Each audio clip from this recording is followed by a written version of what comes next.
Welcome to शुभमी classes दोस्तों। और देखिए आज का सेशन आप सभी के लिए बहुत ज़्यादा इंपॉर्टेंट है। यहाँ पर हम आर्मी जीडी का ओरिजिनल पेपर डिस्कस करने वाले हैं। यहाँ पर आपको दिख रहा होगा ऊपर पणजी गोवा जनरल ड्यूटी यानी कि जीडी, ठीक है, ओरिजिनल पेपर है। और इसका हम कंप्लीट सॉल्यूशन करेंगे, कौन कौन से क्वेश्चन पूछे गए थे जीके मैथ साइंस में आपके। और आपको ये भी चेक करना है कि इस ओरिजिनल पेपर में आपको कितने क्वेश्चन आते हैं। ओके, चलिए अपना वीडियो स्टार्ट करते हैं। तो देखिएगा, साथ साथ खुद भी आंसर देने की कोशिश करना और वीडियो खत्म होने के बाद अपना स्कोर बताना कि आपका स्कोर कितना हुआ है। फटाफट हम स्टार्ट करते हैं। यहाँ पर पहला क्वेश्चन है आपका, अंतर्राष्ट्रीय अहिंसा दिवस कब मनाया जाता है? तो यह मनाया जाता है आपका 2 अक्टूबर को। क्वेश्चन नंबर सेकंड है, संयुक्त राष्ट्र संघ का मुख्यालय कहाँ पे है? तो इसका मुख्यालय कहाँ पे है? तो वो मुख्यालय है आपका न्यूयॉर्क में। क्वेश्चन नंबर थर्ड है, फतेहपुर सीकरी किस शासक के द्वारा बनवाया गया था? तो फतेहपुर सीकरी बनवाया था अकबर ने। अगर आपने ऑप्शन ए चूज़ किया है तो आपका आंसर बिल्कुल करेक्ट है। और देखिए बहुत सारे क्वेश्चंस ऐसे हैं जिसके अंदर निशान लगे ही नहीं हैं, यानी कि आपको एक ओरिजिनल पेपर मिल रहा है आपका प्रैक्टिस सेट के रूप में, तो इसको आपको पूरा देखना है और बिल्कुल कंप्लीट इसको सॉल्व करना है ना। क्वेश्चन नंबर 4 है, पानीपत का तीसरा युद्ध कब लड़ा गया? तो पानीपत की तीसरी लड़ाई हुई थी 1761 में। ऑप्शन सी अगर चूज़ किया है तो बिल्कुल करेक्ट आंसर है।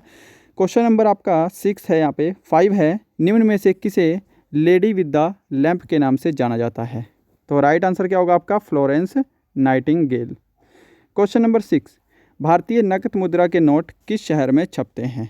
तो अगर आपने ऑप्शन डी चूज़ किया है नासिक, तो ये आपका बिल्कुल करेक्ट आंसर होगा।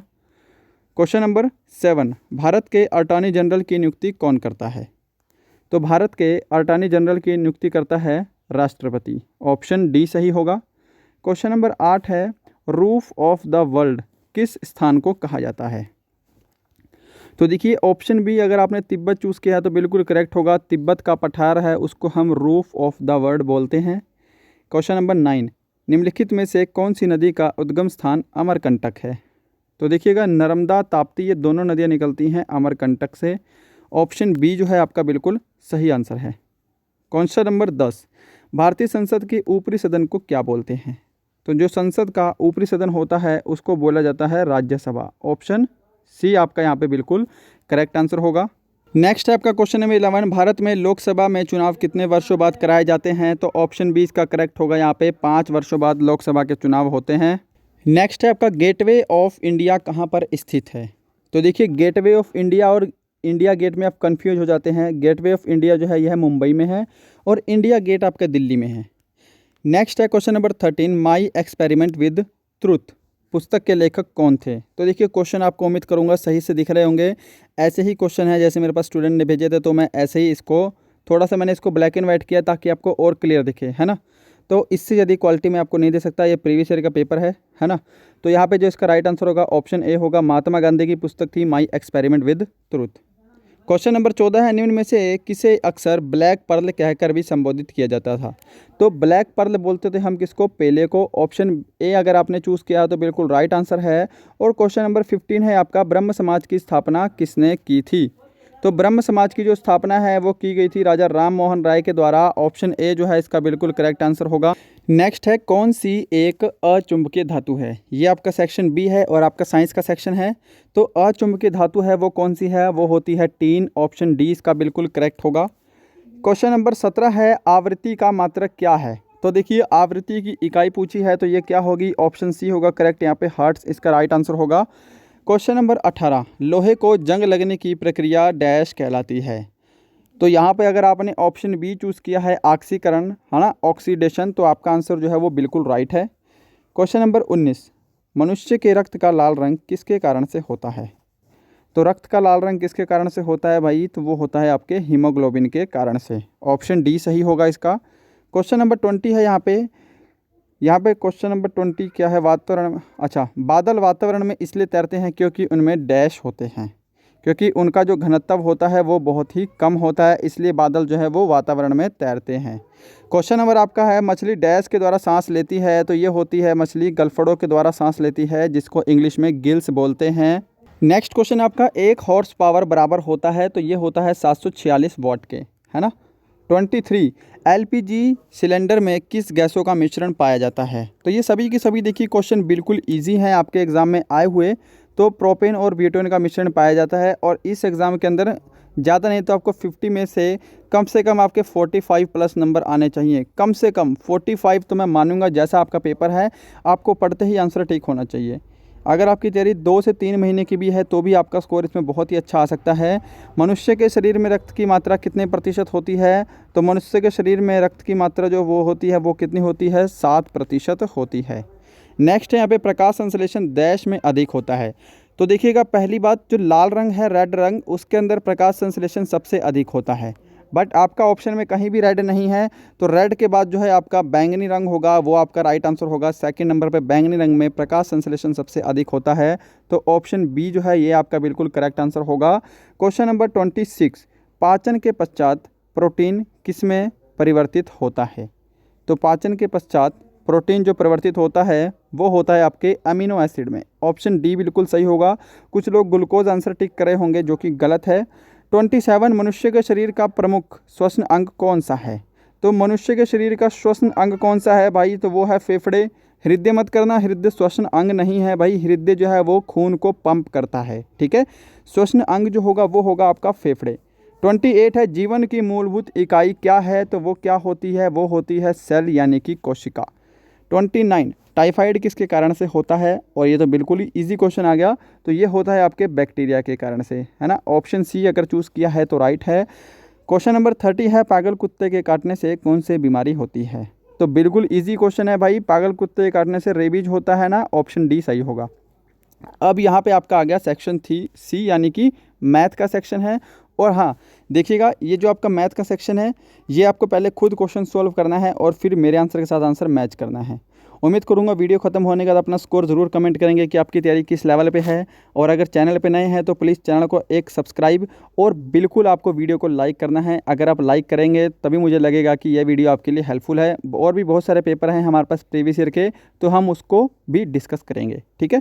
क्वेश्चन नंबर 31 देखिएगा मैथ का, कि ए और बी और सी किसी काम को 12, यहाँ पे क्वेश्चन है ए और बी किसी काम को 12 दिन में, सी और ए किसी काम को 20 दिन में, और बी और सी किसी काम को 15 दिन में करते हैं, तो तीनों मिलकर काम को कितने दिन में करेंगे? तो देखिएगा सॉल्यूशन करते हैं। यहाँ पे लिखा है ए और बी, है ना। ए प्लस बी किसी काम को करते हैं 12 दिन में, ठीक है। और आपको दिया है बी प्लस सी, बी और सी किसी काम को करते हैं 15 दिन में। और यहाँ पर दिया है सी और ए, है ना, सी और ए उसको करते हैं 20 दिन में। तो देखिएगा अगर हम इनका एलसीएम लेंगे तो वो क्या होगा? इनका टोटल वर्क हो जाएगा। इनका एलसीएम आ गया 60, तो यानी कि जो 60 है वो क्या है? वो आपका टोटल वर्क है। आप देखिएगा 12 पंजे 60, अगर मैं 12 को 5 से भाग करूँगा, 15 चौके 60 और यहाँ पे होगा 20 तिया 60, ठीक है। बट अब देखिएगा आपसे बोला है तीनों इस काम को कितने दिन में करेंगे। मैं आपको डायरेक्ट ही अप्रोच बताऊंगा। आपको क्या करना है, 5, 4 और 3 इनको जोड़ देंगे। 5, 4, 9 और 3 कितने होते हैं? तो वो होते हैं आपके 12, है ना। अब देखिए यहाँ पर सब कुछ 2-2 दे रखा है। ए और बी, बी और सी सबका जो है आपका 2-2 कॉम्पोनेंट दे रखा है। तो आप इसको फॉर्मूले से भी करते हैं। अगर आप इनको जोड़ेंगे तो यहाँ पे 2a + b + c is equal to 12 होगा, है ना। इज़ इक्वल टू 12 हो गया तो 2 से आप इसको काट देंगे, यहाँ पे आ जाएगा 6। तो a + b + c यानी कि जो तीनों की एफिशिएंसी है, क्षमता है, वो कितनी आ गई? यहाँ पे 6 आ गई। तीनों की क्षमता आ गई 6, है ना। और कुल काम कितना है आपका? 60 है। तो देखिएगा इसको रफ कर देता हूँ। 60 जो काम है, तीनों की एफिशिएंसी 6 है, तो तीनों इसको कितने दिन में करेंगे? तो तीनों इसको 10 दिन में करेंगे। 6 दहा कितने होते हैं? 60 होते हैं। तो ऑप्शन डी जो है आपका इसका बिल्कुल करेक्ट आंसर होगा। ओके, क्वेश्चन नंबर 32 देखिए, आपके होमवर्क के लिए क्वेश्चन है। तो ये आपको होमवर्क में करना है। 1 मीटर तार के बने वृत्त का क्षेत्रफल क्या होगा? तो थोड़ा सा मैं आपको हिंट दे देता हूँ। वृत्त का क्षेत्रफल होता है πr²। और जो वृत्त का 1 मीटर लंबा तार है ये क्या है? ये इसका जो है वो परिधि है ना। तो यानी कि 2πr की जो वैल्यू है आपकी 1 है। अब यहाँ से आप r की वैल्यू निकालेंगे और आप r की वैल्यू इसमें पुट करके आपको आंसर निकालना है, ठीक है। और आपको ये क्वेश्चन कमेंट बॉक्स में स्कोर करना है कि आपका इसका आंसर क्या है ना। अच्छा नेक्स्ट देखिएगा। नेक्स्ट क्वेश्चन आपका, यदि एक टायर की त्रिज्या 7 सेंटीमीटर हो तो वह 50 चक्कर कितनी दूरी तय करेगा? 50 चक्कर लगाने में कितनी दूरी तय करेगा? तो देखिए इस टॉपिक के ऊपर तो मैंने आपको स्पेशली वीडियो दिया है। अभी 2 दिन पहले ही हमारा वीडियो आया है, अगर आपने नहीं देखा तो उसको देख लेना। उसमें मैंने आपको एक छोटा सा फॉर्मूला बताया था जो कि आपको याद होना चाहिए कि चक्कर जो होगा वो इज़ इक्वल टू होगा आपका दूरी बटे में परिधि। बस आपको ये फॉर्मूला आपको हमेशा याद रखना है, ठीक है, कि चक्कर बराबर दूरी अपॉन परिधि। तो देखिएगा इसको आप कैसे लगाएंगे। यहाँ पे मैं कर देता हूँ यहाँ पे, है ना, क्योंकि ये तो प्रैक्टिस सेट है, इसके अंदर जगह कम है करने की। इसके ऊपर लिखूँगा तो आपको शायद दिखेगा नहीं अच्छे से। तो देखिएगा चक्कर आपको दे रखे हैं 50, ठीक है, इज़ इक्वल टू, दूरी आपको निकालनी है जिसको मैं डी लिख देता हूँ, डिस्टेंस। परिधि का फॉर्मूला क्या होता है, 2πr, तो 2 गुणा पाई मतलब 22/7, तो 7 नीचे से कहाँ चला गया, ऊपर चला गया। और आर आपको दे रखी है 7 सेंटीमीटर, त्रिज्या दे रखी है 7 सेंटीमीटर। तो यहाँ से आपका ये कैंसिल हो गया जी, बिल्कुल हो गया, है ना। अब देखिए 22 को आपको किससे गुणा करना है, 2 से, तो ये हो गया 44। और अगर आप 44 को 50 से गुणा करेंगे, क्योंकि 50 इधर आके गुणा में हो जाएगा, है ना, तो देखिएगा 44 को अगर आप 50 से गुणा करेंगे तो 5 चौके 20, 2 5 चौके 20, तो यहाँ पे आपका जो होगा वो आएगा आपका 2200, ठीक है, 2200 सेंटीमीटर। तो 2200 सेंटीमीटर जो है आपका सही आंसर होगा। ओके, तो ये आपकी कुल दूरी आ गई। बट यहाँ पे आपको आंसर दे रखे हैं सारे के सारे मीटर में, तो 1 सेंटीमीटर 1 मीटर यानी कि 100 सेंटीमीटर। तो आप इसको क्या करेंगे, 100 से भाग कर देंगे, तो यहाँ पे 22 जो है वो फिर मीटर में आपका आंसर होगा 22 मीटर। तो ऑप्शन जो सी है वो आपका सही उत्तर होगा। ठीक है, ये आपको फॉर्मूला याद रखना है। नेक्स्ट है, एक कार्यालय में 20 श्रमिकों की औसत 1900 रुपये प्रतिमाह है। यदि प्रबंधक की आय उसमें जोड़ दी जाए तो औसत 2000 रुपये प्रतिमाह हो जाती है। तो प्रबंधक की आय कितनी है, तो बिल्कुल सिंपल है, देखिएगा कि क्या है कि 20 श्रमिकों की औसत आय जो है वो 1900 रुपये है। अगर मैं 20 को 1900 से गुणा कर दूं तो सभी श्रमिकों की कुल आय आ जाएगी, जो कि कितनी होगी, 38,000 होगी। ठीक है, अब क्या कह रहा है कि प्रबंधक की आय उसमें जोड़ दें। तो पहले 20 श्रमिक थे, प्रबंधक यानी कि एक है, तो उसमें 21 हो जाएंगे, टोटल लोग 21 हो गए ना। अब 21 और उनकी औसत आय कितनी हो जाती है यहाँ से, फिर उनकी औसत आय हो जाएगी 2000। तो अगर मैं 21 को 2000 से गुणा कर दूँ तो यहाँ पे जो है इनकी कुल आय आ जाएगी 21 लोगों की। तो इनकी कुल आय कितनी आ गई, तो इनकी कुल आय आ जाएगी यहाँ पे 42,000। तो प्रबंधक की आय पूछी है, तो देखिए ये 20 लोगों की है और ये 21 लोगों की है। अगर मैं इस 21 में से इस 20 लोगों की माइनस कर दूं तो एक की बचेगी प्रबंधक की आय, सिंपल सी बात है। तो आप क्या कीजिए, 42,000 में से आपको क्या माइनस करना है, जो ऊपर आपका 38,000 है वो आपको माइनस कर देना है। तो 4,000 जो है वो आपका जो है वो बिल्कुल करेक्ट आंसर होगा। तो प्रबंधक की आय कितनी है, 4,000 रुपये है। ऑप्शन सी जो है आपका बिल्कुल करेक्ट होगा। उम्मीद करूंगा समझ में आया होगा, और वैसे भी बिल्कुल बेसिक क्वेश्चन है। अच्छा, क्वेश्चन नंबर 35 देखिए यहाँ पे कि एक वृत्ताकार बेलन की ऊंचाई 15 सेंटीमीटर और आधार की त्रिज्या 7 सेंटीमीटर है, तो उसका आयतन ज्ञात करो। वेरी इजी है, आपको फॉर्मूला लगाना है πr/2h। वैसे यहाँ पे आपको आधार की त्रिज्या दे रखी है, ठीक है, तो आधार की त्रिज्या अगर दी हो, वैसे तो इसका आयतन का फॉर्मूला ये होता है, बट आपको मैं अगर बिल्कुल करेक्ट वे बताऊँ तो अगर आधार की त्रिज्या ना दी होती, सिर्फ त्रिज्या दी होती, तब हमारा ये फॉर्मूला लगता है πr/2h, ठीक है, बेलन के आयतन का। बट देखिएगा अगर आधार की त्रिज्या दी हो और आपको आयतन बोला हो, तो देखिए आधार की त्रिज्या, अगर आपको आयतन निकालना हो तो इसका एक और तरीका होता है। क्या होता है, वो होता है आपका आधार का क्षेत्रफल, ठीक है, गुणा ऊंचाई, जिसको हम h बोलते हैं। अगर आधार की त्रिज्या दी हो तो आधार की त्रिज्या से आधार का क्षेत्रफल का फॉर्मूला होता है πr², ठीक है, और गुणा हम क्या करेंगे, h करेंगे, तो यहाँ से भी आपका वॉल्यूम आएगा। तो πr/2h यहाँ भी, πr/2h यहाँ भी, ठीक है। तो ये दोनों ही सेम है, इसलिए आप कोई भी फॉर्मूला लगा सकते हैं, दोनों ही एक चीज़ है।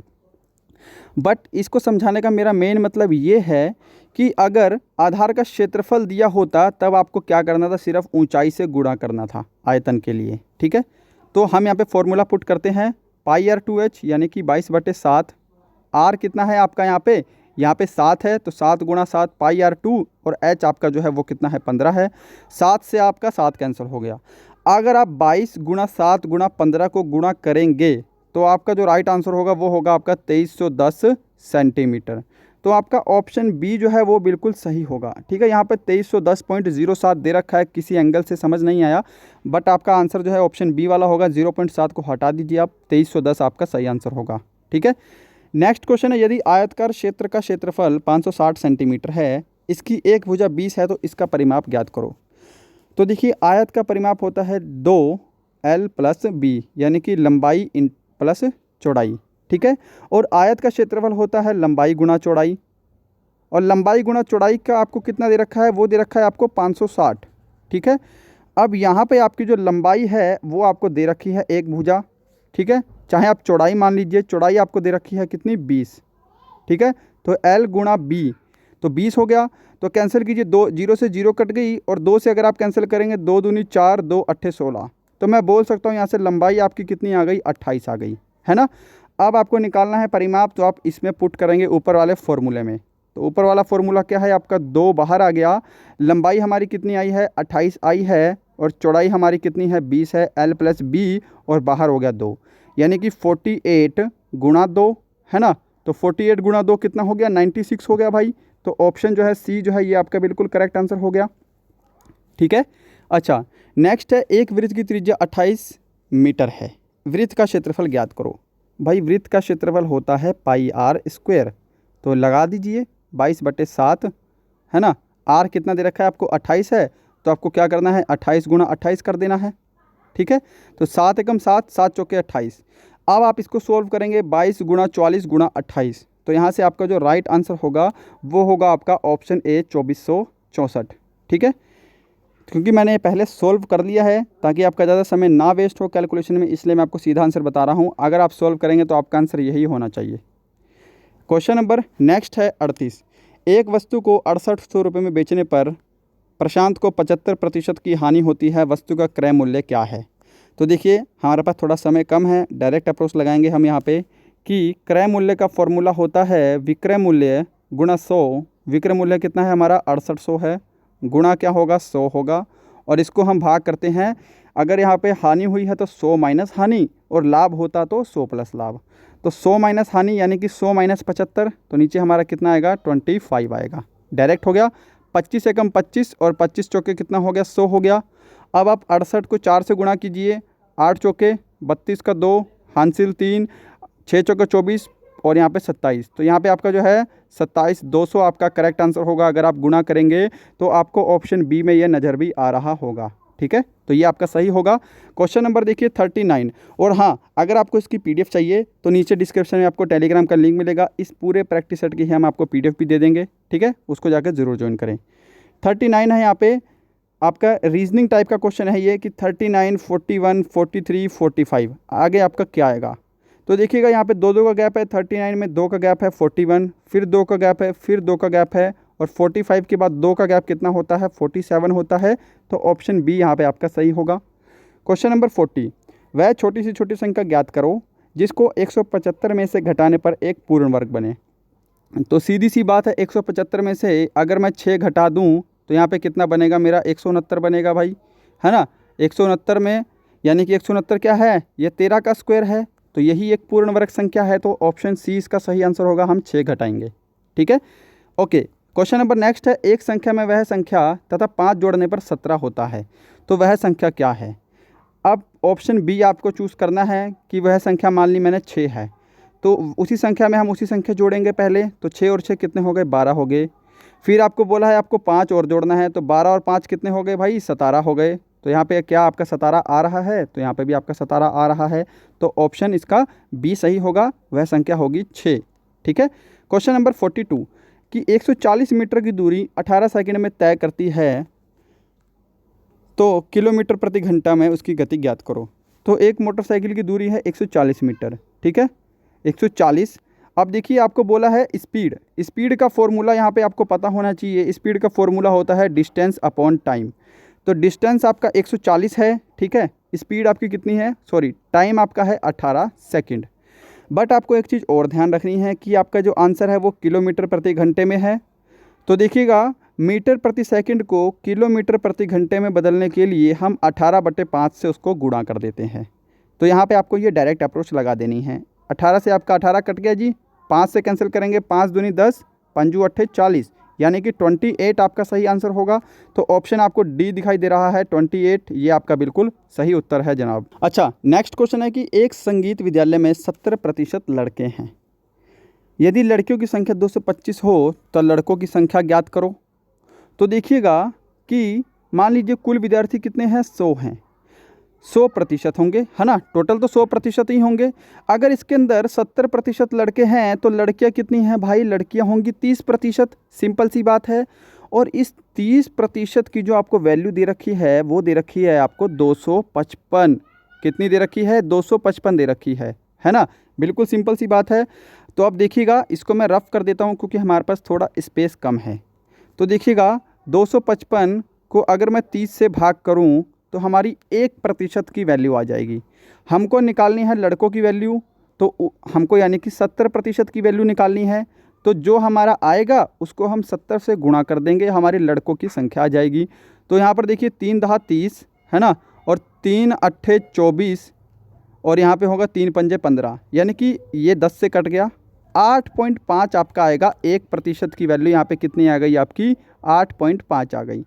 अब आपको निकालनी है लड़कों की संख्या, यानी कि आपको निकालनी है 70% की वैल्यू।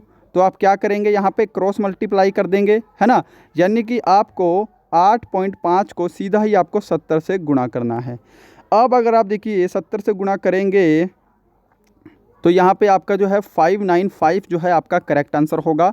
तो ऑप्शन ए यहाँ पे आपका बिल्कुल सही होगा। ठीक है।